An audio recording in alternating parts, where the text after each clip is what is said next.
And good afternoon from Philadelphia. Frank here with another episode of UFO News Network Sunday.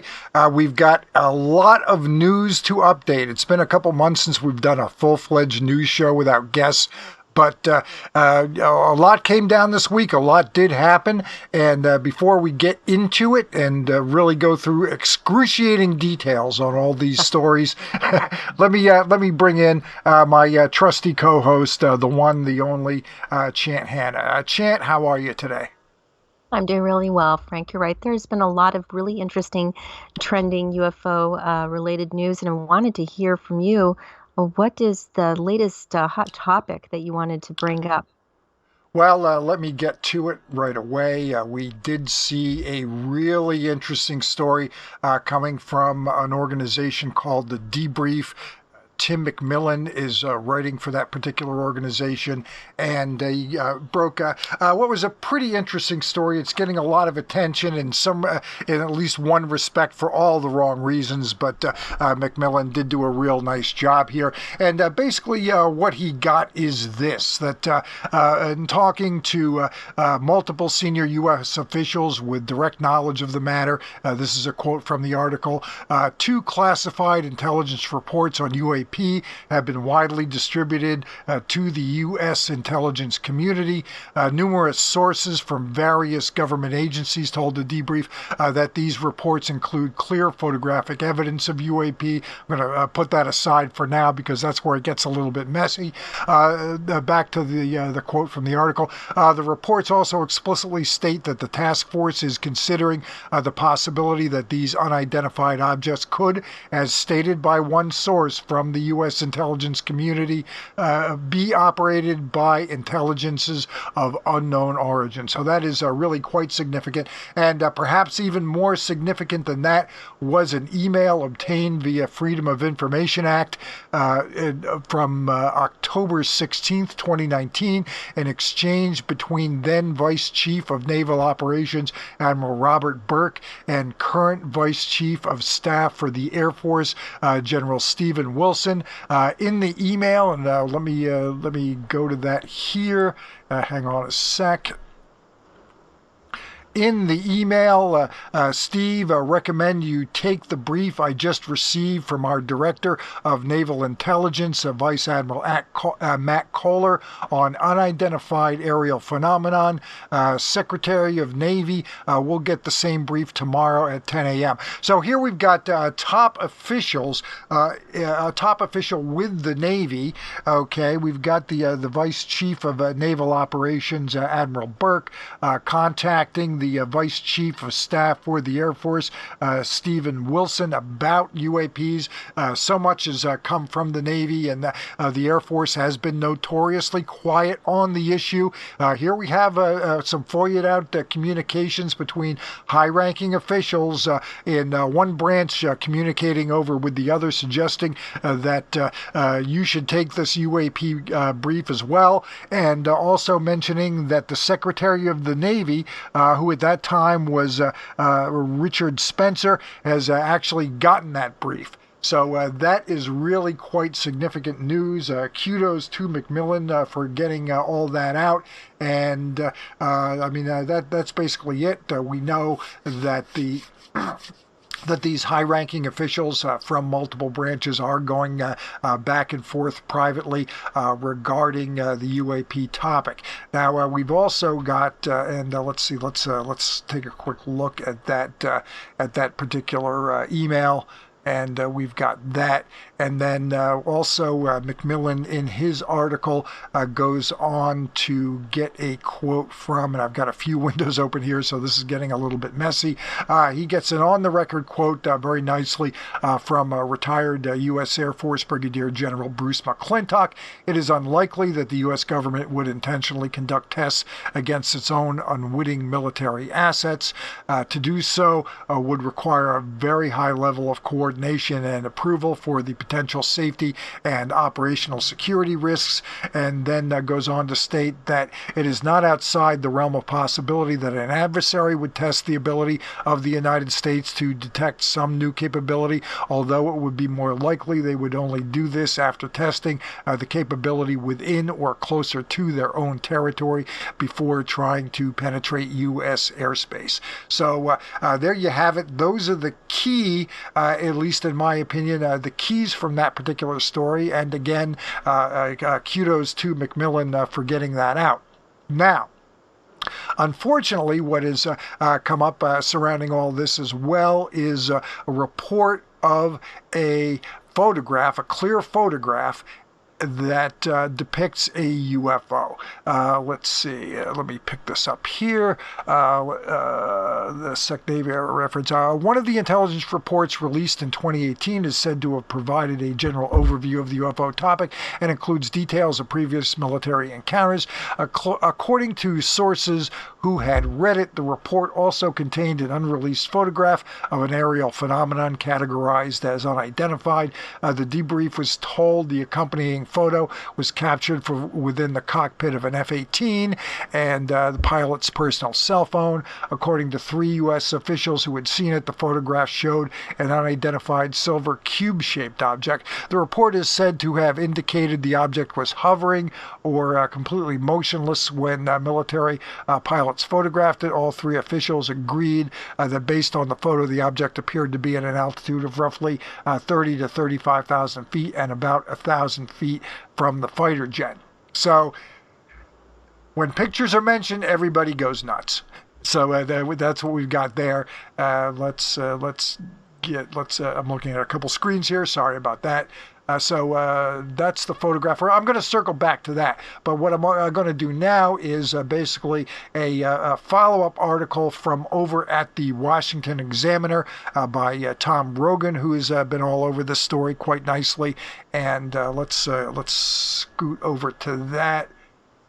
And basically, Rogan confirms what Macmillan reported. I can confirm the accuracy of Macmillan's story. The previously unreported Navy UFO encounter, he's getting a little bit more into the specifics of the photograph, but he also confirms the 2020 report is the most striking, shared very widely across the civilian and military intelligence community. Again, he's really focused on the photograph. Everybody's focused on the photograph and not the email exchange, which I think is the more interesting piece that was turned up. But Rogan goes on to mention that I believe, but have been unable to confirm, that the aircrew responsible for the photograph were operating off either the USS Dwight Eisenhower or the USS John Stennis. So there's that as well. Now let's get to these photographs. Up now, what I've got. Let me go back. There's the article from Tom Rogan that covered all that. Obviously, you can pick that up over the Examiner and read that in detail. But again, so much focus on the photograph, which is I think a little bit unfortunate because as it turned out, we're going to see right now a sort of a rendering provided to the debrief by Dave Beatty of Nimitz Encounters fame. He was able to gin this up rather quickly based on the description that he had received, and there you see the nice little triangular UFO and all that.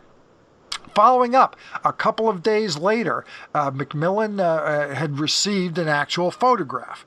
And this is where things get a little bit more interesting. Apparently, it is not the photograph that was discussed in the report. It's not what Dave Beatty had attempted to sort of reproduce or simulate. This is the actual photograph, and if you look carefully, I mean, I know it's tough on the screen, but this photograph is available in lots of different places. You see from inside the cockpit of a jet fighter, you see that little dot off in the distance. And let's zoom in a little bit more carefully on that. There is a much closer look at it.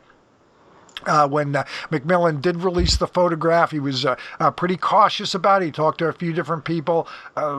in fact, one of the individuals that he spoke to said, "Hey, it looks to me like a Mylar balloon." And in fact, Isaac Coy, a friend of ours, was actually able to turn up. Well, that looks kind of curiously like this type of Mylar balloon that happens to have Batman on printed on it. But then silhouette. Batman. There we go. And then you see we're looking at the Batman photo, and in the middle, apparently Isaac had popped this in with the photograph that was released to Macmillan, and there you see that. And it's kind of unfortunate. None of this stuff seems to come out clean for whatever reason, because I'm initially looking at the photo and thinking to myself, well, I can't say with 100% certainty that that is a Mylar balloon. It might well be, but I can say with a lot more certainty that that particular photograph is not an ET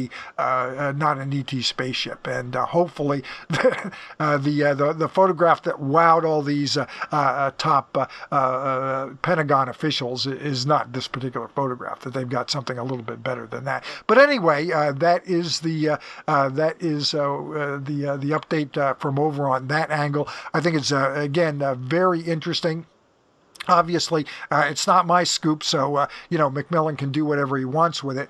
But I think I might have held off on the photograph stuff a little bit, because all this hubbub over the photograph, well, I guess it's getting attention to the subject. But again, I'm really confident that's not an ET spaceship. So I would say that unfortunately, the headline kind of got buried because of this photograph stuff.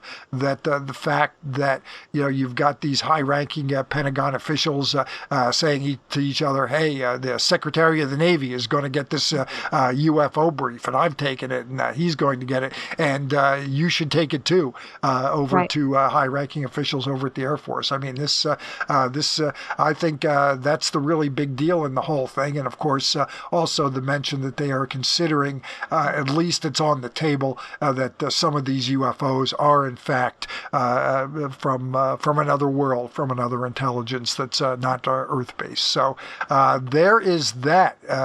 That's basically all we've got on that, and hopefully some more good news is coming out on that, and that's about all I've got on that. Great. Well, I'd like to bring up a topic, if that's okay by you, regarding an interesting article that Anthony Braglia, also known as Tony Braglia, who is a person that you've known for years, he wrote an interesting article titled "Former Rock Star on Rocky Ground Uses UFOs to Advance His Fame and Fortune." It was probably published, I don't know, maybe half a week ago. Yeah, during the week. And wanted to ask you what your opinion was on that, if you want to bring up any interesting points. I do, because obviously I was cited in that article, and I did play at least a little bit of role in ginning up some information on it. So let me change some things up and let me get to that. This was pretty interesting. Tony Bragalia had emailed me a while back about this, that he thought that something merited a closer look, and I agreed with him and helped him on that, provided him with some information, and let's go through Tony's article a little bit here. In the transcript for the 2020 annual stockholders meeting for TTSA, DeLong introduces Board of Directors member Christopher Mizer. DeLong indicates that Mizer leads the new business development for TTSA. And he extols Mizer's experience and goes on and on. But from the Yahoo Finance Forum, we see 65 reactions to Mizer's penny stock, a company called iFan, which he calls a company in the development stage that is engaged in design, development, and distribution of software for mobile payment. It was founded in 2010. The company still characterizes itself as a development stage company. This is a classic con maneuver per Tony. Extend expectations of success or results year after year. We're almost there. We only need, and so on and so forth. One dissatisfied investor in Mizer writes of iFan, it appears to have flatlined for the time being. There are a few other negative comments, but one in particular gets very specific. wrote of Mizer, he is going to jail for a very long time for fraud and running this IFAN scam for so long. He continues, they lured investors first by mailing them the flashy multicolored flyers and making all false claims that Google, Apple, or Facebook was going to acquire them soon, and so on and so forth. Also mentions, let's see, another quote from above, I am now sure both the IFAN thugs, namely Steve Scholl and Christopher Mizer, leaving behind suckered shareholders. That type of comment, and I'll double back to Steve Scholl because he works with Mizer at the Viveris Capital, which seems to be sort of Mizer's flagship, which he is the CEO of. And then researcher Frank Stalter discovered and related to me that Mizer is also on the advisory board of a multi-level marketing company called Therapeutic Solutions International, Inc., which makes health claims for their products that are likely illegal. Their nutraceutical division certainly straddles the line relative to FDA regulations prohibiting making claims for such products, being able to diagnose, treat, or cure any disease. Unfortunately, one of Mizer's company products hints an efficacy for COVID, which is a downright dangerous claim. Not only that, but the supplements that they offer are sold for prices that are many, many times the cost of similar products. One supplement that Mizer sells is an antioxidant extract of blueberry called pterostilbene. He sells a 40-day supply for a whopping $398. Comparable products from online retailers sell for $40. Mizer's company's chief medical officer graduated from a Caribbean medical school, falsely claimed doing residence at UCS, University of California at San Francisco, and created never launched health charities. And in fact, that is accurate. A lot of that material, I might couch the spin a little bit differently, but as far as the facts are concerned, that is quite accurate. You can go actually to the Yahoo Finance webpage and search for a stock, and the stock you're looking for is TSOI. And what you'll see, they obviously they keep track of the up-to-date what the stock is going for these days, and you can click on different time frames and look at the stock's performance going back a month, a year, 5 years, the lifetime of the stock, whatever the case may be. And on that page, if you scroll down, you'll see news related to the company, and a lot of times the news that you'll see there are press releases from the company. So if you scroll down, what you will see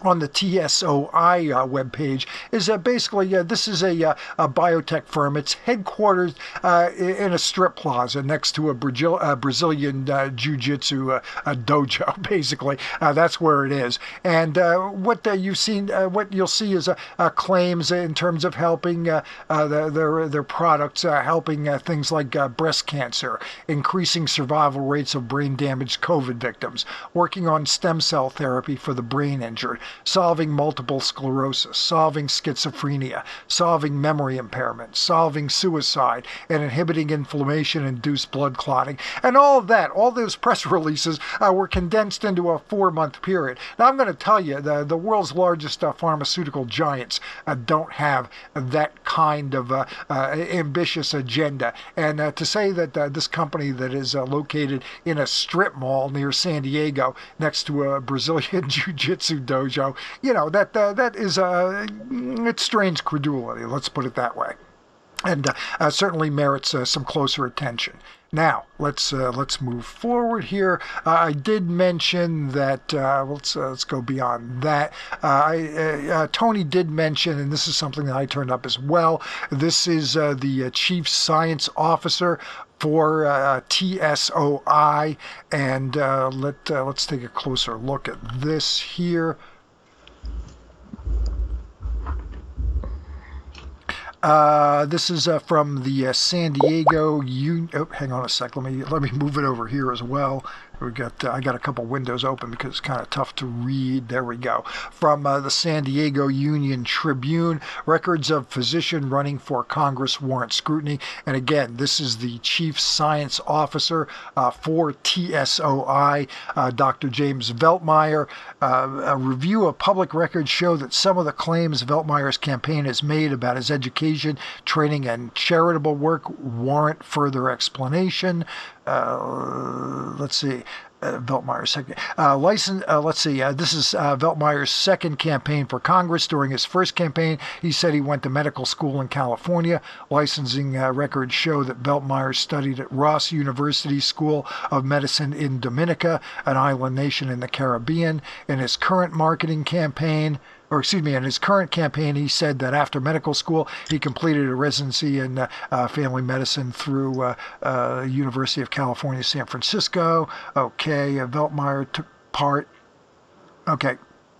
Veltmeyer took part in a less competitive program in Fresno affiliated with UCSF, University of California at San Francisco. When Veltmeyer launched his campaign for Congress, he ran for Congress a couple of times. When he launched his campaign, he released a pamphlet saying that he and his wife formed a foundation to help overhaul the American healthcare system and assist a team of surgeons with crucial low-cost care abroad. He asked for money to support their work. According to state records and statements from Veltmeyer's campaign, the charities don't exist yet. So, let's double back now and talk a little bit more about Mizer. I realize I'm jumping a little bit all over the place. As I had said, that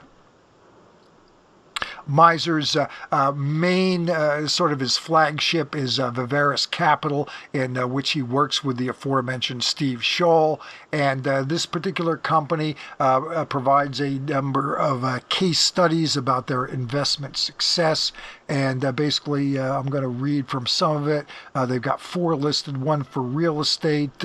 That doesn't look too bad. Looks like they picked up a property out that way and were able to turn a nice profit. One thing is curious that in these case studies of success for Viveris Capital, that it's really lacking in specifics. Let's see. It says they relocated a major real estate group's West Coast office to the site. Well, who's the major real estate group? You would certainly, why would you keep that secret if you were able to do that sort of thing? And ultimately, they said they resold the property for roughly a $15.5 million net profit. That might well have happened, but again, it's kind of lacking in specifics. Certainly if I were going to invest there, I would want to know. Then there's a technology case study. They acquired 80% of an Inc. 500 technology company. Well, what's the name of the company? Okay, why wouldn't you do that? And Viveris investors still own control of the company and have an unrealized annualized return on their investment of 41%. Those are eye-popping return numbers, but again, kind of lacking in terms of why would you keep that sort of information, that sort of detail? Why wouldn't you mention it? Here's another one where they acquired in defense. They acquired a niche defense contractor. Obviously, it's a pretty small company, but why not name the company? Makes no sense to me. And then finally, there was another one involving the medical field. And again, no real specifics here. Medical Products Growth Equity acquired a developer and marketer of innovative medical soft goods. A company had issued several patents, blah, blah, blah. But looks like they sold the company to a competitor, giving investors a 7 times absolute return of 68%. Again, a real lack of detail in all this. So I'm not going to be investing in any of these companies anytime soon, as you can imagine. But let's go now to the actual. We're bringing up for you the actual transcript of earlier this year a TTSA investors meeting, and let me read through that quickly. Jim Semivan quoted here. Thank you, Tom, Chris, and Steve for providing those updates. We will now answer a few questions from the the stockholders. One question's asked about Gary Nolan and Colm Kelleher moving along, Eric Davis moving along. Those are names we're all pretty familiar with, but now they've added Chris Mizer. This from Tom DeLong.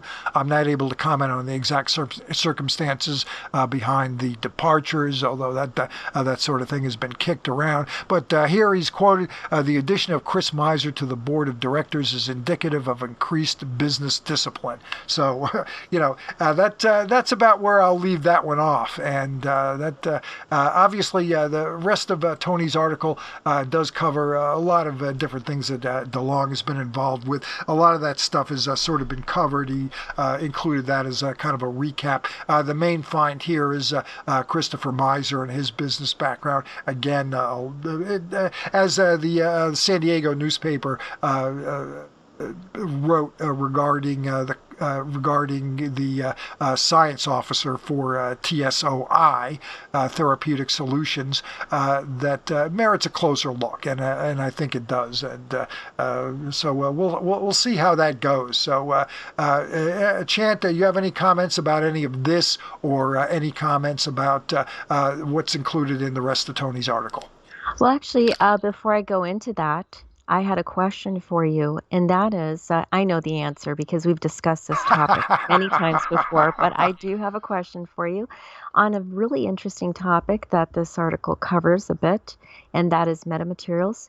You and I both know that there are scientists who are really acutely interested in learning more about metamaterials. Wouldn't you agree? Oh, yeah, absolutely. As a matter of fact, we might get to talk a little bit about this before the end of the show if we don't go on too long. And Jacques Vallée and James Fox were interviewed on the Joe Rogan podcast, one of the top podcasts in the world. So they went a good 3 hours, and I listened to it as I was preparing for the show. And Vallée went into quite a bit of detail about the materials on the show. So that was interesting stuff. Again, nothing really new. He did discuss that he had been in contact with a reputable scientist who had come across some materials himself and was talking about it. He also talked about the isotopic ratio differences and all that. Again, nothing new for us here, but to get that material out there in some detail on a show like Rogan's, then obviously that's a real nice piece. Let's double back to that Rogan show later. Obviously, the materials. I just wanted to go over that little topic with you to confirm that we do agree there are scientists that are acutely interested in the metamaterial topic. Oh, correct? absolutely. Yeah, absolutely. Okay. Tests And have you been can done. probably mention a few of them right now, right? Oh, sure. Well, obviously, Vallée, because he talked about it. Professor Peter Stirruck, Professor Gary Nolan, who was mentioned as having left TTSA. But as far as I know, he's still working with Vallée on some pieces that they have. So those are the three main ones whose names I know. Those are the three main ones, but I would also venture to say that scientist D. Prasad and Dr. Kevin Knuth would probably be acutely interested in metamaterials as well. I don't think I am going over the line by saying that on their behalf. Nope, they've discussed it. Probably would be interested in something like that. Deep has, because we discussed it. We discussed it when he was on the show. I don't know. I'm sure Professor Knuth is interested. I think he would be, because he wrote a paper about the UAP topic and had it published by the Max Planck Institute. Anyway, what I was going to say is it's just rather interesting that it's Tony Broglia, right? Is that Bragalia? Bragalia, yeah. Sorry, I'm not very good at pronouncing that name, Bragalia. But I just found it very interesting regarding the a certain aspect of the article that Tony wrote about. I'm just going to go ahead and bring it up, and I'm going to read something to you right now. Okay, so he says, perhaps the most egregious example of DeLong's unrestrained promotion is shown in his touting TTSA's payment of $35,000 to researcher Linda Howe to purchase alleged Roswell UFO debris from her. Known in UFO circles as Art's Parts, this layered material was originally mailed to former Coast to Coast radio host Art Bell nearly 25 years ago. These very terrestrial-looking pieces, air quotes, pieces, have been shown to be comprised of 25 alternating layers of bismuth. And then he explains what bismuth is. and alloyed magnesium/zinc. Technologist Nicholas Reeder, is it, or Ryder? I'm not Many sure. Right, many years ago found reference in the technical literature to the Betterton-Kroll process, an obscure process which uses layered bismuth and magnesium/zinc to extract impurities out of lead. The process results in unique industrial slag. 14 Times magazine of the UK endorsed this prosaic conclusion in an authoritative piece published in 2016.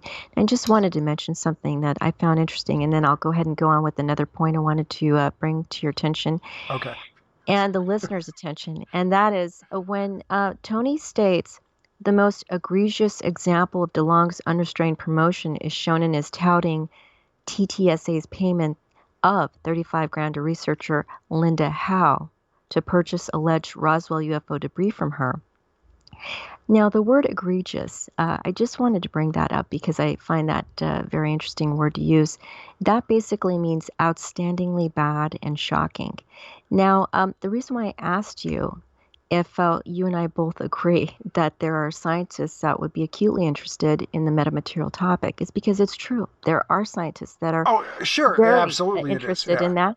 There's also, I'm going to guess, it's not unrealistic to assume there are organizations out there, such as the SCU, the Scientific Coalition for UAP Studies, many wonderful, credible folks on the board of that organization and involved in that organization would be very interested in the metamaterial topic. And they've also been able to cover that with, I think it was Lou Elizondo, did a talk on the metamaterial topic at their one and only seminar or a conference that they had in Alabama.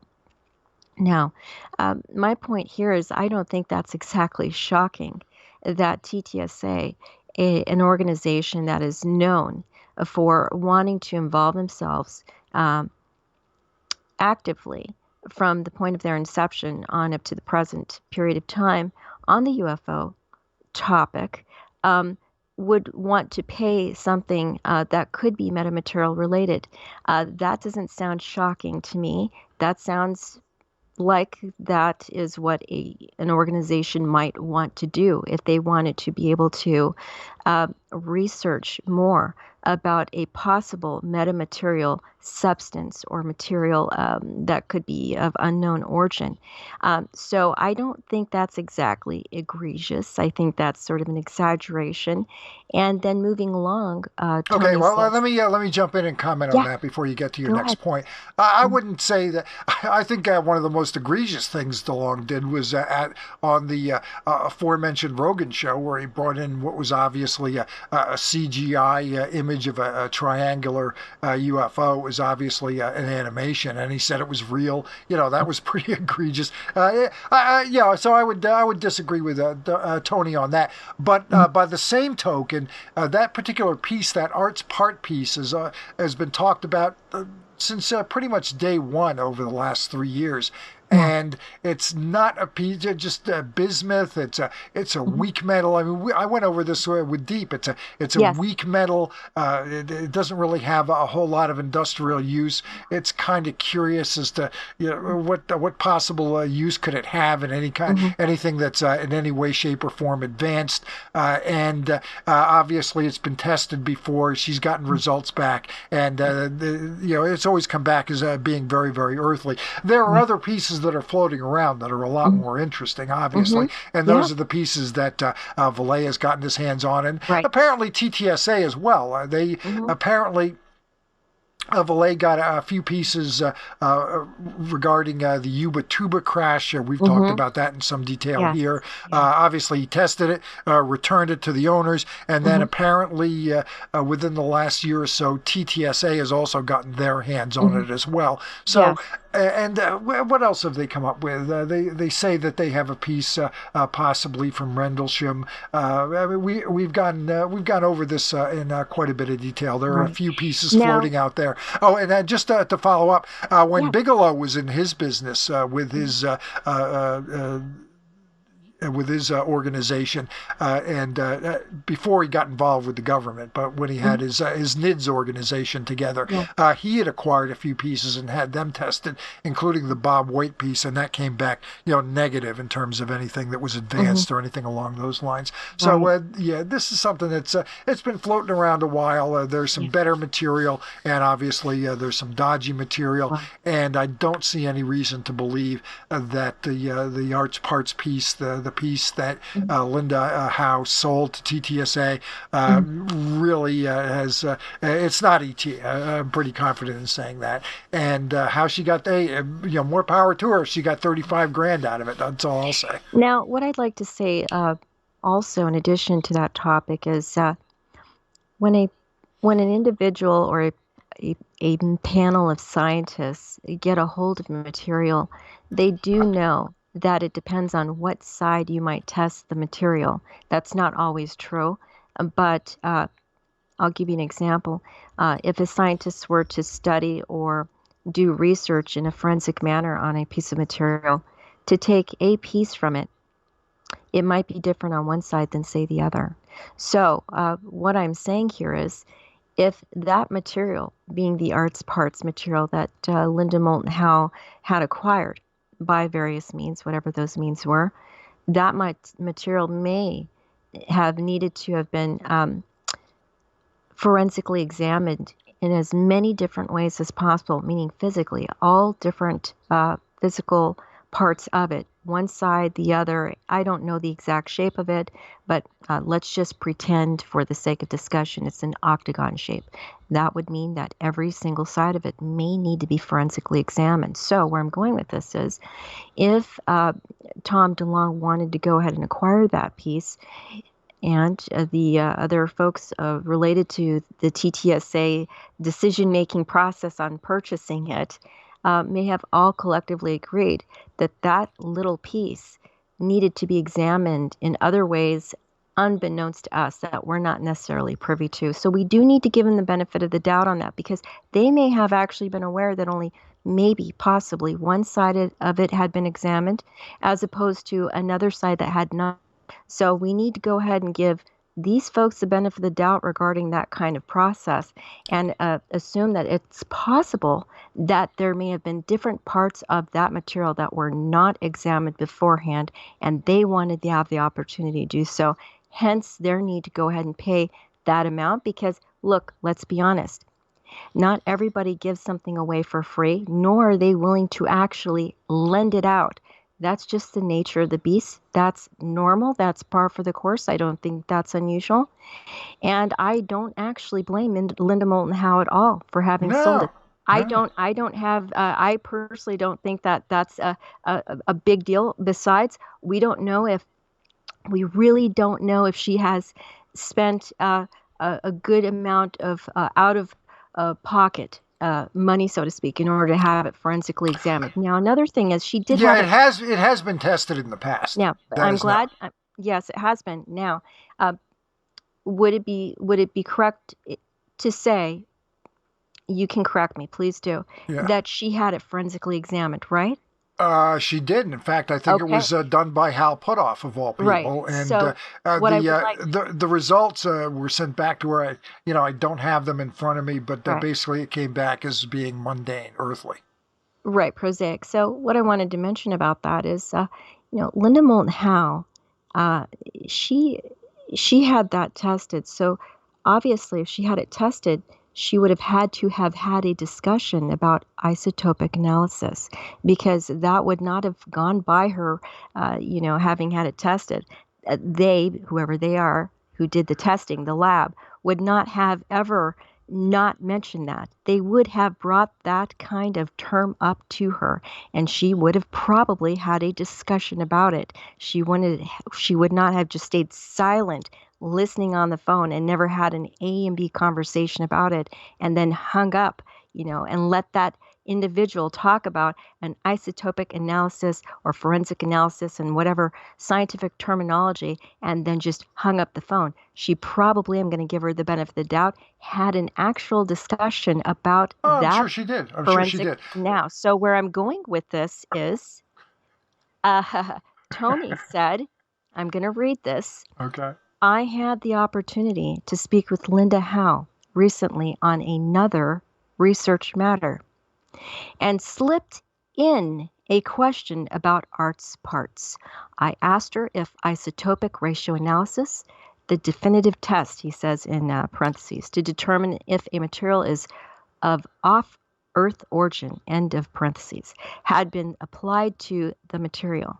She was evasive in directly answering, and I wondered if she even knew what such testing was. Oh, well, She did okay. not offer any details and lab involved or the test results, though I asked. If isotopic ratio analysis was indeed conducted and proved ET origin, it would be the biggest scientific news in history, and it does not take weeks or months, and certainly not years, to perform an isotopic ratio analysis to determine conclusively whether the engineered material is earthly or not. Then there is the obvious. If Howe really believed she possessed actual Roswell UFO debris because she had it isotopically tested, would she sell for 35 grand? A major science museum would pay millions. Now, I just want to go ahead and go over this a little bit. Okay. Now let me jump in here, Yeah. and I'm going to jump in and talk about isotopic ratios under normal manufacturing conditions. Sometimes lighter isotopes do burn off. Okay. So that can be tricky in terms of looking at isotopic ratio testing and determining, are they a little off or are they way off? Okay, so there's that. And you had actually made a good point about looking at these fragments from every angle because contamination can be an issue as well. Thank So you for that was a good contributing point. that. That's very, That very important. that's something that was absolutely considered. It's mentioned in Professor Sturrock's paper I regarding see. the Ubatuba material that he had tested. So there's that too. Okay, Thank so you. yeah, And also, wanted to let our listeners know, Frank said something very, very important there. Please look up Professor Sturrock and the metamaterial topic because it's fascinating. And I think you actually wrote an article on that, but we'll go ahead and go over that later. I just wanted to go ahead and talk about this interesting paragraph he wrote because Tony actually kicks around a few innuendos here that I think are unfair to Linda Moulton Howe, and I'll tell you why. Because she had that material already forensically examined, I am going to have to give her the benefit of the doubt that she actually probably did talk about something in relation to isotopic ratio analysis. And for him to actually say that he wondered whether she even knew what such testing was is unfair to her. I don't think that is an actual fair or judicious thing to say. And I think it actually you broads are always sticking together. Good Lord. I think it casts a negative light unnecessarily upon her that is not justified. And then he goes on to say she was evasive in directly answering, I guess, certain questions or statements he was bringing up. He was hoping for her to actually be more direct regarding certain things he was bringing to her attention, is my assumption here. I don't think that's, an unfair thing to say. And what I have to say about that is maybe it was none of his business, whatever it was he was bringing up. I'm going to go ahead. Hold on. Let me finish. Okay. When Go people ahead. have brought up certain topics to me, and you know me, Frank, we've known each other for a while. Okay, so what I would like to say is when people bring up certain topics to me, I don't care how intellectual or non-intellectual they are, or how academic or non-academic they are, or how dumb or seemingly genius related they are. If I don't want to talk about it, I won't. Right. Why? Because if at times I feel it's none of that person's business, I will not say anything about it, or I will tell them I don't want to talk about it. Now, I'm not sure that applies here, though. Now, hold on. Because it's been talked about. It has been talked about in great detail. I have to give Linda Moulton Howe the benefit of the doubt here, because one person is demanding to know something, or they're insistent or being aggressive, or they're just being inquisitive about it, does not equal they're having license to know what they're being inquisitive about. That does not mean they are owed an answer. So if she was being seemingly evasive, as he put it, towards him, maybe it's because she felt she had the right to be. And it could be, but I'm also going to put this out here because yeah, Tony is known as a guy who has been looking at the materials aspect of the Roswell crash and what's happened afterwards for a long time now, and she may have that does felt a not little. mean she had to say anything either. No, but Based on that. because it's Tony, because he's done his homework on this sort of stuff and knows it pretty well, that she may have felt a little bit defensive because it But was we don't him. know that. We don't We know can that. We don't only know that. We surmise don't know that. something like that. Not only that, but you know, look, we don't know what was going on in her head when he was asking her these questions. He already admitted that he was bringing up a topic to her attention and he slipped it into the conversation He did. after having brought up something else. So Yeah. that sounds like an interesting tactic to me Well, to hey, no, you're doing the attack. same thing. You're accusing him. Oh, it's a tactic. It's like, Well, oh, come on, Chant. he already admitted that he was talking to her about something and he slipped in Like this you and topic. I both haven't talked to people and say, well, since I'm talking to you anyway, how about this other thing? You know, that kind of thing goes on all the time. But I'm You're not fine you're not if you're he's not giving I'm you're not giving Tony the benefit of the doubt I'm here. fine if he is guilty of that. I really don't care. I'll tell you why.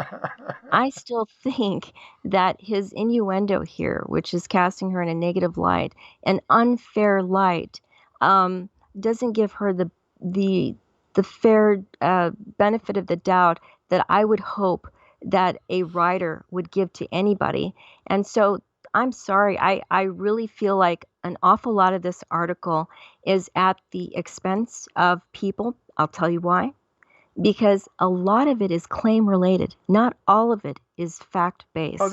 there are facts in there. I mean, I'm not saying there's yeah, not, yeah. I but mean, he he's starts. editorializing within the context of the story. There's no, I do the same thing, you do the same thing. You know, Um, so I think it's important. I think it's important that we not only bring facts. You just want to be clear about these are the facts. This is mhm. this is where I'm speculating here. This is where Well, I am categorizing let some me things here.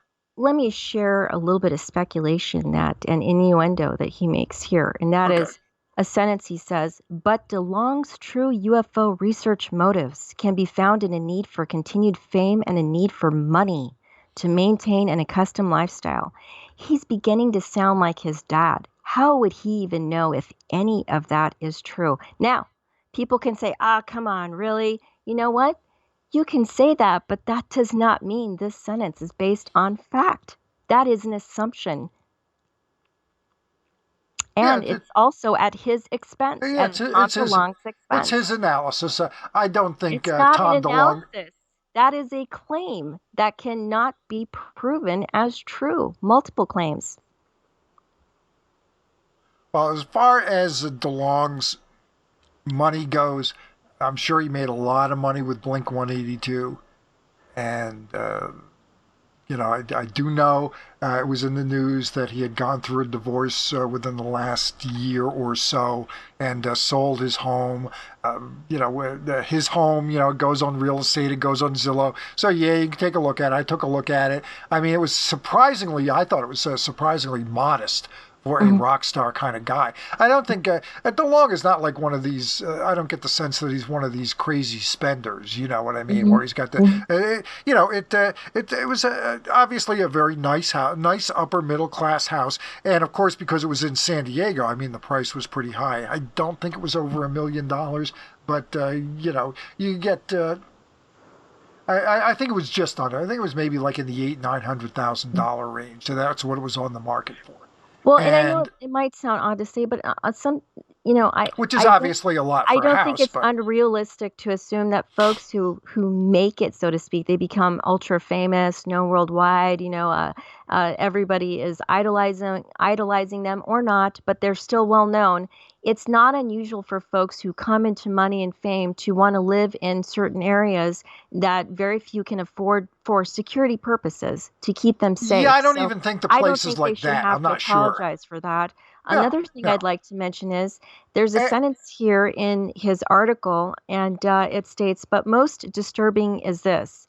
At least one of TTSA's board members has a history of, and I'm going somewhere with this, of likely illegal business dealings involving securing people's money in return for nothing. Now, you already went over this a little bit, but hold on. yeah, yeah. This board member appears to be the driving force behind the organization, and he is applying his unsavory business skills, quotes, air quotes, to help TTSA secure contracts and boost sales. Now, I just wanted to go ahead and break this apart just a little bit. It says, but most disturbing is this. At least one of TTSA's board members has a history of likely illegal business dealings involving, and he gives the list. Now, look, we don't know if it's really true that anything illegal has happened. So I think that that is a claim that is not necessarily based on fact. It's his analysis. It's his analysis. I know that. Likely illegal. I am Okay, aware of that. that's his But I'm stating analysis. there is, You know, I don't my see any analysis, and fact. I'll give you my analysis. And my Okay, analysis is, I'm looking at this guy, and I wouldn't invest time one with him. I fair wouldn't enough. invest. Yeah, I wouldn't invest with TTSA either, and a lot of people did. And I mean that's basically it. Hmm. And I could I go. do think it's questionable enough that some of these things that they've been involved with are questionable enough that they merit they merit a response. Now, I wanted to Maybe read we'll one try to more get sentence. Christopher Mizer on the show and he can explain all this. Maybe, and Maybe we you should never know. And I think give it's a good idea to always give him a fair people shot. the benefit of the Yeah, doubt. Now, I would love to talk to Tony, but he's not available to talk to. Like I can't reach him myself. But anyway, I would Well, love I'm to going to ask send him the him. link to this show, and he can have a Yes, listen I and know see he what he will thinks. absolutely listen to it, and He perhaps will maybe listen. he He can will listen. respond to some of the things I'm about to say, like this one thing here. Somehow, he says, TTSA has wrangled a $750,000 government contract, which to me is rather concerning. The U.S. Army recently announced that it is partnering with TTSA to Yep. share insights of potential interest relating to novel power technologies, and he goes on to explain it. It is remarkable the Army did not vet the backgrounds of the players and the many other issues, in air quotes, with TTSA before agreeing to a payout to them. I Now, think that deal was hooked up before Miser joined, so there's that. okay. Okay, thank In you. fairness, yeah. Thank If you. Miser just joined this year, and the same thing with the Therapeutic Solutions Company, Miser just joined them this year, and I this sort of thing has been going on. It sort of predates, but then how much due diligence is Miser doing before joining this company? You know what I'm saying? understood. Now, So it's still like I said, it's like I don't know. I think well, I it did want to merits a mention. closer look. That's all. It does. And I wanted to mention a few things here. He says somehow TTSA has wrangled a $750,000 contract, government contract, which is rather concerning. Now, the manner in which You're going to micromanage his adjectives now? no, I'm not Grammar Nazi? micromanaging. These are words that he is using to go ahead and Yes, paint yes, a he is. picture and put people or organizations in a certain unorganization in a certain light. And of course, going along the innuendos in this article, it's not a positive light. Now, I'm not saying he's supposed to write a It's glowing not. article. It's not. I am It's not not a saying positive that. light. However, if you're going to write an article, have some facts to back up some of Well, the the facts are in innuendos. there. Some of the facts I contributed. I am going to go ahead and finish making my point. And that is when he says TTSA wrangled a $750,000 government contract and it's concerning to him, I don't see why they, being TTSA, should have to apologize for that government contract. They did that, and obviously, in Well, the type of it's business not a related question of action, that would apologizing, be but required. again, some of the stuff that was turned up here merits a further explanation. That's all I'm Well, saying. I don't think they should have to explain that. What is there to explain? They got the contract. They got the contract. There you They go. did. They got the That's credit. it. What's the big deal? Now, it says the U.S. Army recently announced is partnering with TTSA to share insights, and they go on. Yeah. Tony goes on about that. Then he says it is remarkable that the Army did not vet the backgrounds of the players and the many other issues with TTSA before agreeing to a payout to them. How in the world would Tony know whether the U.S. Army did or did not vet anyone? He does not know. I don't think the U.S. Army talks to Tony. Well, see, in relation to Mizer, what they should have done is gotten hold of some of their remote viewers and done a foreground check on TTSA to see whether or not they would hire Mizer down the road. I'm just saying, that's all I'm saying. I just don't see how he can say that the U.S. Army, he finds it remarkable that they did not vet. He says that in a very factual manner. There is nothing to back up. I believe. Well, okay, then here's actually a legitimate criticism, unless he's talking about DeLong. But if he's talking in respect to Mizer, that they had that deal together before Mizer came on. So obviously, unless, like I said, they used their remote viewers to see if they were going to bring this guy on down the road, they couldn't have known that because it hadn't happened yet. So yeah. Anyway, look, I know this is quite laughable what I'm about to say, but there are so many innuendos and claims in this article. There's a first time for everything. I could spend hours going over why they are devoid of facts, and I just think that what he's doing is creating sort of a conspiracy-laden type of story here. I think, well, some of this other stuff is, the TSOI stuff, the Viveris Capital stuff is, when it's all added together, it paints enough of a picture that it merits a further explanation. Well, so what I would have done, I'll steal that line from the San Diego Union Tribune. I would have posed an awful lot of what he posed as innuendo as just questions rather than implying something negative and at the expense it could be, and we had this discussion fairly recently where we were talking about we're all independents and we go back and forth once in a while, but he didn't send me an advance copy like, hey, go over this, what do you think, well, we just passed some facts. What I passed was facts to him, and then he took those facts and frankly here we've gone into a little bit more detail. He got all that detail and didn't include all of it, but we went into a little bit more detail here than he went into in his article. And I think the material that I turned up was factual, and I still think it merits a closer look. I'm telling you, based on what I've seen of this guy, I wouldn't invest in dime one with him, but Well, so there is no evidence to support some of the claims of this article now. Facts cannot be refuted. Facts cannot be refuted, but claims can. So I'm just saying I do have an issue with this article. Okay. I do not agree with it in its totality, and that's my take on it. Well, I don't agree with it in its totality. I mean, I don't agree with everything you write. And I'm sure you don't agree with everything I do. That's part of the game. We're going to disagree on the things here and there. But it is unfortunate that it is at the expense of various individuals to cast them in a negative light without the facts to back them up. I'm not saying on all of the article 100%. I'm saying in various aspects of the article it's unfortunate. Because I don't think Linda Moulton Howe deserved that kind of criticism because there is nothing to back up what he is saying about her. It sounds like he's just whining and upset that she did not want to reveal any information to him on topics that he brought to her attention. And as a result, he wrote her off saying, oh, well, she must not be an expert on that scientific related topic I brought up to her, she's not an expert. I'm not an expert on it either. Neither are you. Well, none of us are.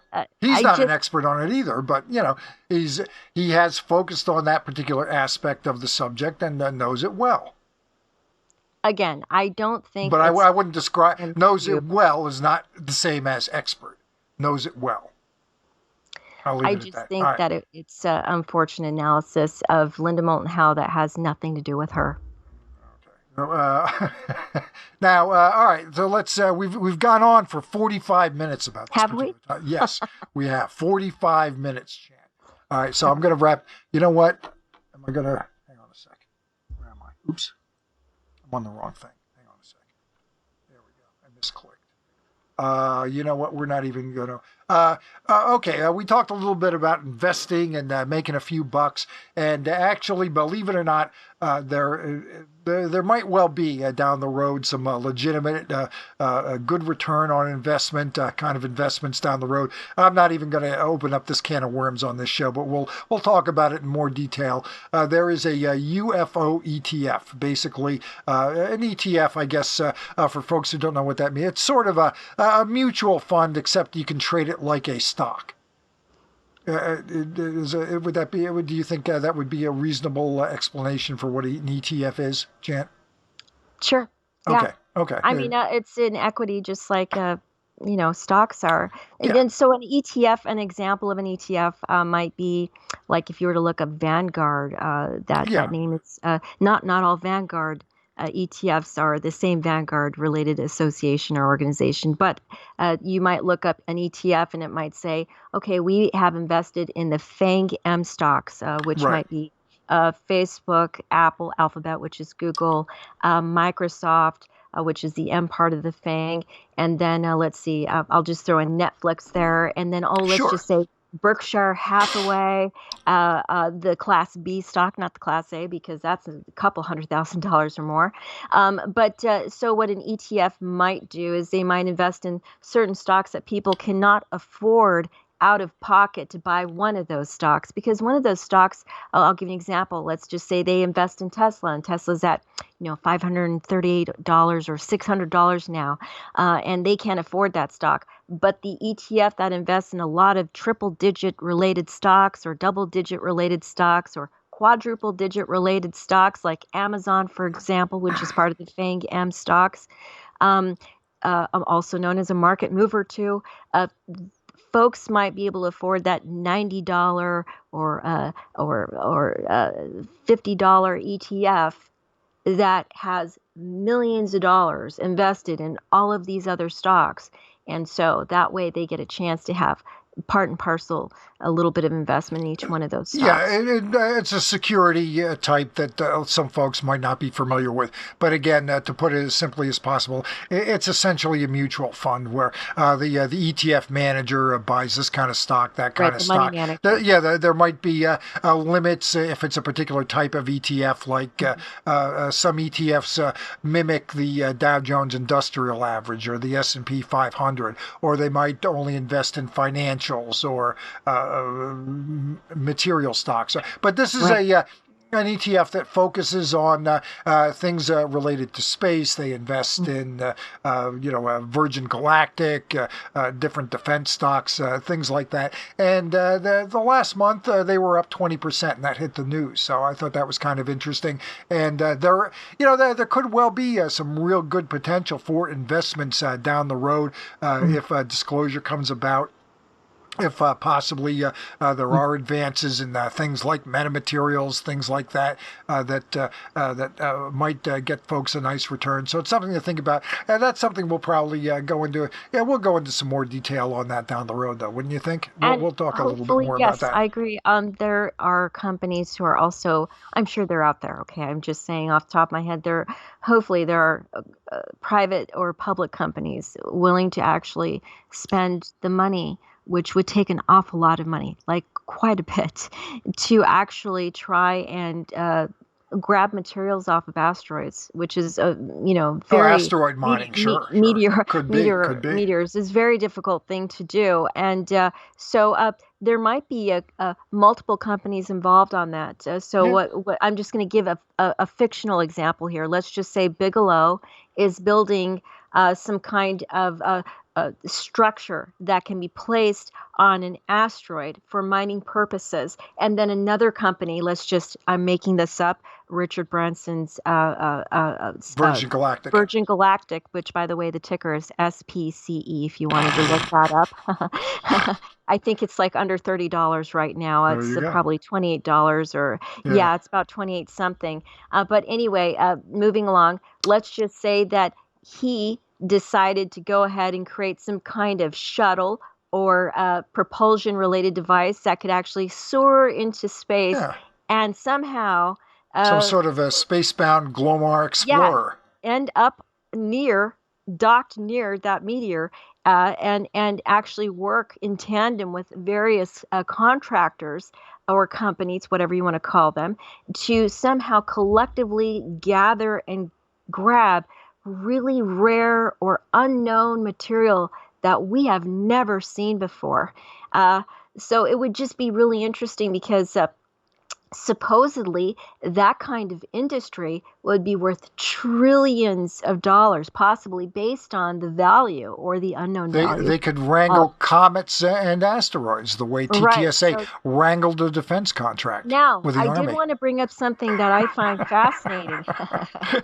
Thank you for using the word Yeah, wrangle. I have to laugh at my I own saw jokes that. because You I know know, you're not listening. I know you're I not paying attention to me. nothing goes by me. Okay, I'm just kidding. But anyway, what I was going to say that I just found interesting is, wouldn't it be neat if a company was able to actually accumulate uh, some kind of metamaterial that could be, I don't know how we would even know, but of ET origin. Again, I don't know how we would know that, but it would be really fascinating if we found some material on meteors that would be so anomalous that it would just be a huge inspiration to the scientific community to try and find out more about, some kind of interesting material that has interesting properties to it. That would be neat. And it would also be equally interesting if it could be connected to something that was found here on Earth that appears to be of ET origin. Now, that would be a big story. That would be a big story. So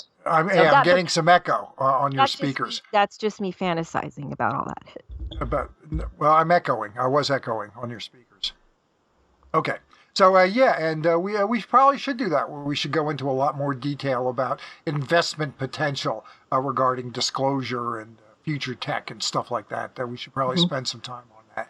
And I actually ran that idea by somebody who thought it was a great idea. You want to guess who that was? Okay, so say that one part again. I said I actually ran this idea by someone who got back to me and said, "Hey, that's a great idea." You want to guess who that person was? Can you give me their initials? TB. I have no idea. Who could it Tony possibly be? Bragalia. Yeah. Okay. What did he have to say? He said it was a great idea. All right. Have we beaten this horse to death yet? We've gone over 50 minutes of it, and we still have 2 segments to do. Do we really? I'm we going to do. go ahead and mention, since we're already over our time limit, the monolith. And it's going to be very short because there's really not much to say. Now, look. Okay. All right. Well, when the monolith. Go ahead. Start talking. I'll get out of my system. It's only going to take like a few seconds here. Okay. When the monolith story came out, I just have to say, I knew immediately this was found art. Okay. It just, to me, it smacked of it. Did I have proof of that? No. I'm just going on intuition. It's like a gut feeling I had. I was like, this is found art. And I grew up being surrounded by art, and it just having been involved in the art world to the degree I was, I just really felt like, wow, this looks to me to be art related. Oh, yes. And especially after I found out, after having done research, that there were man-made parts to it that were discovered, and it certainly didn't appear to be of ET related origin to anybody. Now, disappeared, obviously, we all know that. And then apparently there was a group that a day ago, as reported by the New York Post on December 5th, that the mystery of the monolith had been solved. I'm just going to read a little bit from it. That way we can just go ahead and get over this topic. It says the community of artists known as the most famous artists posted a photo of the monolith on their Instagram account Friday, saying only monolith@aservice.com. The photo of the 3-sided metal monolith included specs of the artwork noting authentic dimensions and museum quality materials. And it just goes on to explain a little bit further about it. And some kind of blockchain certification of authenticity, signed and dated the most famous artist 2020. And I don't know, maybe they're selling this stuff now because it says added delivery would take 4 to 6 weeks. I don't know. Look, does it matter? The point here is a group of artists claims that they actually are responsible for it. Do we know if that's true? Not necessarily. However, ultimately, whether this group created the monolith or not, And they're responsible for all the other monoliths that are cropping up worldwide. I just feel like this is not really an ET related story, but I don't have any forensic analysis. Tangentially, I mean, nobody, I think, seriously suspects that this is actually left there by ET, but the thing is still pretty damn cool. And it is a homage, obviously, to one of the greatest films ever made. I mean, you think about it. 2001: A Space Odyssey was made over 50 years ago. Mm-hmm. Mm-hmm. Somebody plants something like this in the middle of nowhere, out in the rocks in Utah somewhere, out in the middle of nowhere. Very compelling sight. I mean, I've got the picture up now, and it looks fantastic. But the only reason this got so much attention is because of the movie 2001: A Space Odyssey, which came out in 1968. This is not only one of the best sci-fi movies ever made, it's one of the best movies ever made. And this film still, it's such a compelling movie that when somebody does something like this, it immediately gets international attention. The New York Times wrote an article about some guy who they think possibly might have been the guy who was responsible for this. You saw that article. And and also I just wanted to chime in here, and because you and I talk every day. Okay, I just remember last night we were talking about this monolith, and I asked you, did you read the Arthur C. Clarke book? And because I did. It's a very slim book. It's really a wonderful story. I was telling you a very strange situation that occurred to me while I was reading the book. I have somewhere I'm going with this, by the way. Okay. And that is, when I was reading the book, it seemed like time slowed down, and it was the longest story I'd ever read. To this day, it still seems that way, even though that book is one of the thinnest. Yeah, it's like 190 pages. It's not a big book. It's just a tiny story, but it's just really, I got so involved in it for some reason. It made a big impact on me. Then I asked you if you had read the story, and you said that you spent a couple hours last night reading it. What were your thoughts on that? I like the movie better, to be honest about it. I love the movie. The book is fine, and no problems with it or anything like that. But one thing we were talking about before the show, and I think it's very interesting, where Dr. Floyd is going to the moon, and to see what they actually had uncovered out not far from the Clavius moon base. They had uncovered this monolith buried underneath the ground. They had found it through this magnetic signal that it was giving off, and they figured out what it was after digging down in there. They couldn't figure out what it was, but it was worth digging for, and it turned out that it was there. But they want, because obviously it was an extraterrestrial planted a relic, and they wanted to keep that to themselves. The Americans did. They didn't want the news out, so they created a cover story to keep people away from the Clavius base. And it's very ironic, Chant. What was that cover story? We talked about it earlier today. We did, but I'd like for you to mention it, because okay. I've seen you talk about it. It was an epidemic that's supposedly kind of ironic with what's going on today, but it was an epidemic, and that was the reason why the Clavius moon base was shut down. A cover story, a complete lie, of course, the real reason being they found the monolith, but it's interesting how, 52 plus years ago, hey, that makes a pretty good cover story, an epidemic. I thought that was really interesting. I've got a poster now from the movie 2001: A Space Odyssey. And it's very interesting that a lot of people were, when it was first released, and maybe still are, don't really like the movie, don't warm up to it. They kind of don't get it.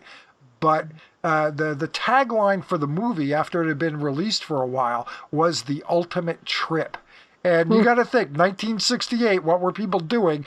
They were dropping acid and going and seeing this movie. And whether by design or by accident, if you take your hit of acid when the movie begins, you should be peaking right around the time of that third act, going through the Stargate. So we wouldn't know. We wouldn't know. I saw the movie for the first time when I was 8 in the theater, so I didn't know then, but I know what they're talking about now. And in fact, the film was very popular. It did a great business, and people who love it. Not everybody does. Some people just don't warm up to it. It's a different kind of movie, obviously. It's a trip movie. You just kind of just sit back and you look at it and you listen to the the little bits of dialogue. There's not a whole lot. It's mostly a visual experience, and that's really what it is. And it is, for my money, one of the best movies ever made. And it is still, I hold this movie in higher esteem than movies like Close Encounters or Contact. It is the sort of the ultimate contact movie, and the reason being is it is ambiguous, and it is weird, and it doesn't entirely make sense. Just kind of like what we're going through right now as we try to follow this UFO thing. Right. All well stated. I agree. Very good observations. So, do you have anything else on 2001? Nobody seriously thought that this was any kind of ET relic, but just the power of that movie got that little art installation worldwide attention. I think it's a great thing. And some people maybe they've never seen 2001: A Space Odyssey. Give it a look. Give it a shot. You might like it. You might not, but give it a try. I agree. And actually, it's funny. I'm over here saying I agree. All great points. Not something I tell you all the time. No, I know. You usually never tell me that.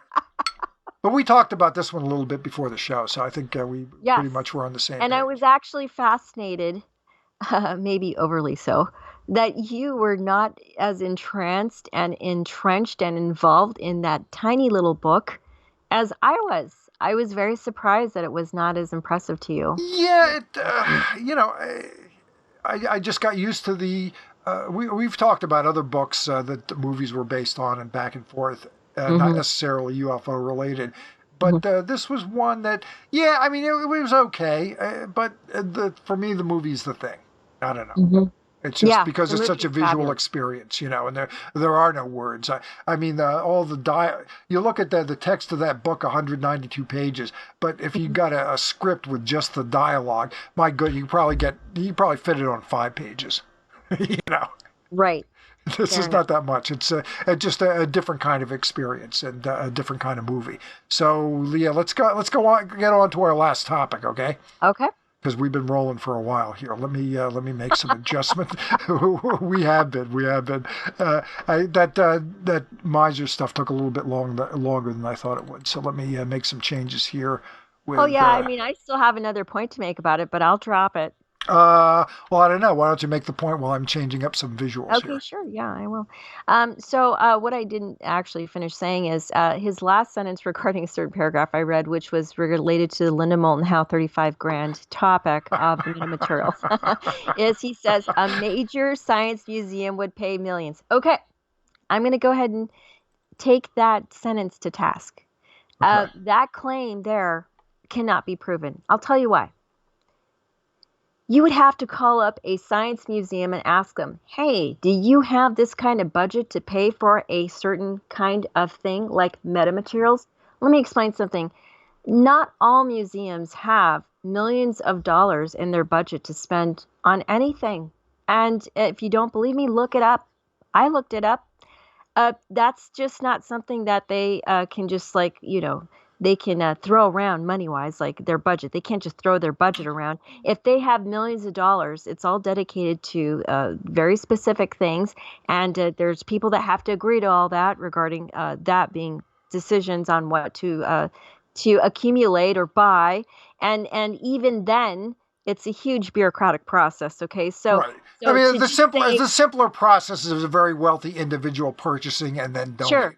That's absolutely true. They can turn to patrons, wealthy patrons, and ask them, hey, we do have a budget, but we'd rather spend it on something else we've dedicated our hearts to, and we want to spend money on this other item. Would you be willing to pitch in and buy this? That happens all of the time. Yep.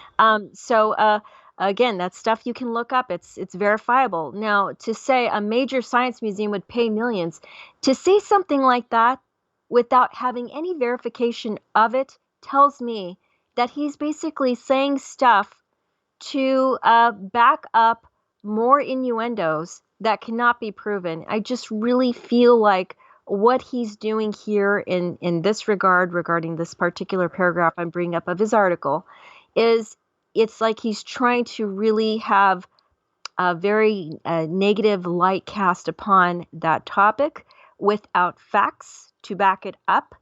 And I've already stated what I said, how I feel about the Linda Moulton Howe aspect. I just think that's very unfortunate at her expense. It's just not a fair thing to do to her.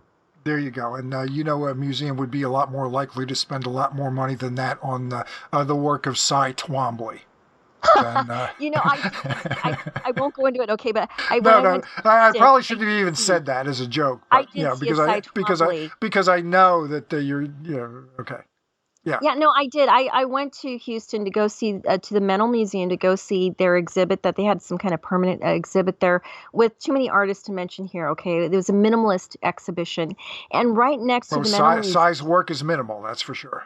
Right, and right next to it, like literally within walking distance, was the Cy Twombly museum or whatever you want to call it. Okay, it was a lot of installations of his artwork in there, and you just walk around looking at chalkboards and these very strange organic-looking objects in the middle of the hallways and stuff while you're walking.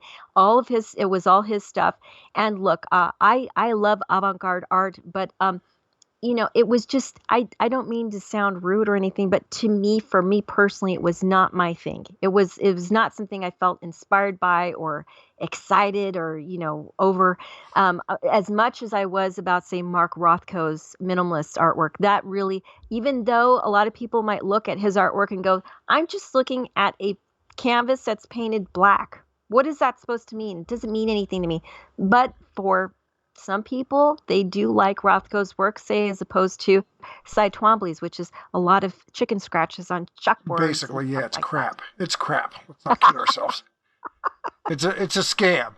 It's a scam. A lot of contemporary art's just a scam. Oh. There, I said it. Did you? Yeah, I just said it. A lot of contemporary art is just a scam. I can't physically kick you in the shin right now over that, so I'll just have to accept you said that. Okay, yeah. You can criticize me for it. Yeah, well, I'd rather kick you in the shin over that. Okay, now let's get to our last thing here. Let's get to our last thing, and that is former President Obama was interviewed by Stephen Colbert this past week, and of course Colbert did decide to go ahead and ask the UFO question. You're not going to be able to hear this, but I'm sure you've heard it already. It's a very short segment, so I'm just going to play that audio. Hang on a sec here.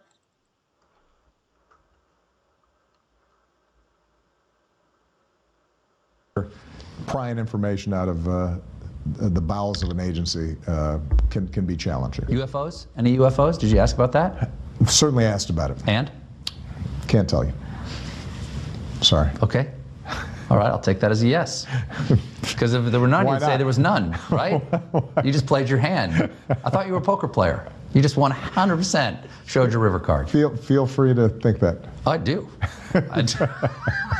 There's so much that makes me happy to think that you won't tell me about Can UFOs. I say it used to be that UFOs was the what is it? Roswell was the biggest conspiracy, and now that seems so tame, right? Right. The idea that the government might have an alien spaceship. That's now the biggest conspiracy is people in Michigan vote. Okay, so there's that. Basically, Colbert asked him about UFOs. He said he did ask about them and that he can't reveal what he found out. So that's basically it. It is interesting that 4 years removed from office, he's staying awfully close-lipped about it, whereas current President Donald Trump has been asked a number of times, and he said things like, you should be more transparent. Maybe I'll declassify some things. He's gone further than Obama did there. Kind of interesting. Not too much to say about it, except obviously things are a bit messy now. It looked like we had smooth sailing to a public UAP task force report coming out within a reasonable time frame, and it looks like that has all gone kerblooey. Frankly, I'd like to going into what all has gone wrong with all that. I'll table that to another time because we certainly covered a lot of ground here. Went a good hour and 20 minutes on everything. So if you've got anything else, I'd like to wrap up. But if you got anything, what do you got?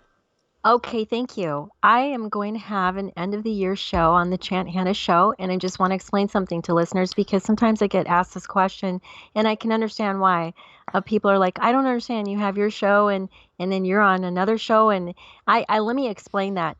Yes, I do have my own show. I do have my own channel. However, I have not opened up my channel yet, although I do have my interviews I have done. I have not uploaded all of them to that channel yet, which I will. And I do have the technical capability of being able to do my own show. Now, I do want to explain to everybody, look, Frank Stalter he's like one of my best friends of all time. Okay, we're very close. And I thoroughly enjoy doing UFON, the UFO News Network Sunday show. It's just really important to me to do that. So I do 2 shows. I actually have been very busy doing my own interviews, although I have not uploaded them to my channel.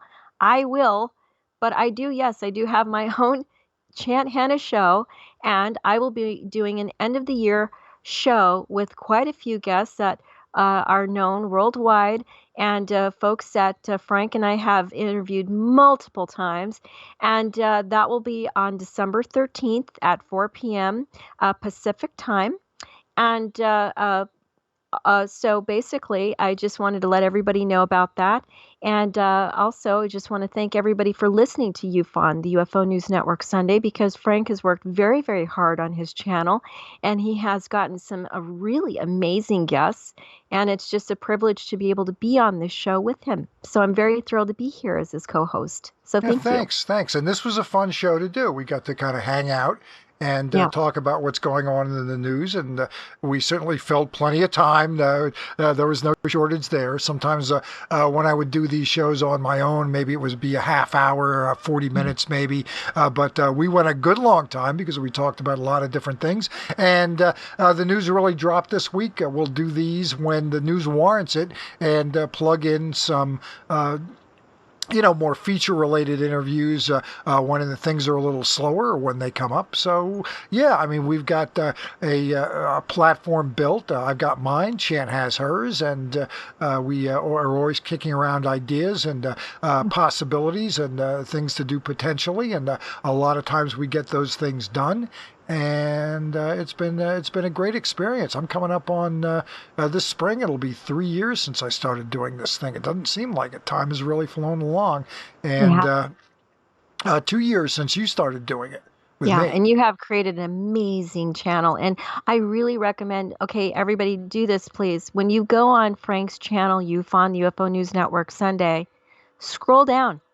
Just scroll down. Oh, yeah, you got to click on the videos tab. Yeah, just scroll down back. and look at the very beginning of the inception of the show. And when Frank started actually finding all these amazing people to interview, if you just scroll all the way down, it only takes 1/10 of a second, you will see just some amazing guests. And I would, since we have all this time due to the pandemic, listen to the shows. Yeah, play them in the background while you're doing your exercises. Yeah. So there's that. All right, so let's get this over with. I've got some post-production work to do, and this show will probably be up in a couple hours. But that doesn't.